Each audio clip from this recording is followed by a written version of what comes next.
शिव की नगरी काशी में आयोजित काशी तमिल संगम 16 दिसंबर को समाप्त हो गया है। दरअसल यह समापन नहीं, बल्कि भारत के गौरवपूर्ण सांस्कृतिक विरासत से देशवासियों का परिचय कराने की यात्रा का आरंभ है, जिसने भारत की संस्कृति और सभ्यता के दो कालजयी केंद्रों को इस संगम के सहारे जोड़ने का काम किया है, जहां काशी आज अपने दिव्यतम स्वरूप में अलौकिक ऊर्जा के प्रवाह का केंद्र बन रही है। वहीं तमिलनाडु दक्षिण काशी को खुद में समेटे हुए अध्यात्म के महात्म्य के बल पर पूरे विश्व को आगे बढ़ने की राह दिखा रहा है। आदिगुरु शंकराचार्य ने भी श्रृंगेरी मठ की स्थापना के लिए महान तमिल नगरी रामेश्वरम को ही चुना था। जैसे दक्षिण भारत के महान संतों, विद्वानों और कवियों के भारतीय दर्शन को समझे बिना भारत को नहीं जाना जा सकता, ठीक वैसे ही दिव्य काशी के संस्कार के बिना भारत की आत्मा अपूर्ण है।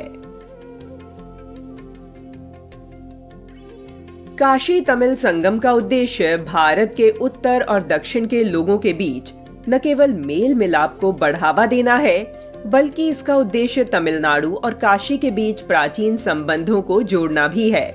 आजादी के अमृतकाल में देशवासियों की एकता को प्रदर्शित करने वाला यह आयोजन दर्शाता है कि हम भले ही अलग अलग भाषा बोलते हों, अलग अलग संस्कृतियों और परिवेश से हों, लेकिन हम सब भारतीय हैं।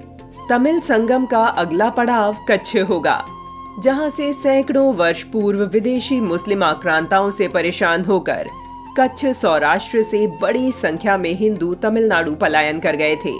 आज भी बड़ी संख्या में गुजराती लोग तमिलनाडु के मदुरै और अन्य इलाकों में रहते हैं। केंद्र की वर्तमान सरकार भी तमिल संस्कृति को बढ़ावा देने और इसकी समृद्ध विरासत के बारे में जागरूकता के प्रसार के लिए काफी काम कर रही है।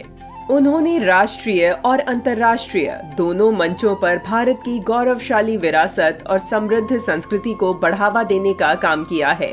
गौरतलब है कि भारत कई सभ्यताओं और संस्कृतियों का उद्गम स्थल रहा है, लेकिन इतिहासकारों की विकृत मानसिकता के कारण कालांतर में हम अपनी संस्कृति से दूर होते चले गए और उसे कमतर आंकने लगे। हमें अपनी जिस महान विरासत पर गर्व होना चाहिए था, उसे हम तिरस्कृत करने लगे।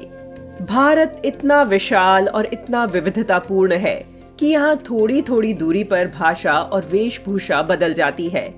ऐसे हालात में यह आवश्यक था भारत के दो प्राचीन सभ्यताओं को आपस में जोड़ा जाए, एक दूसरे का परिचय कराया जाए।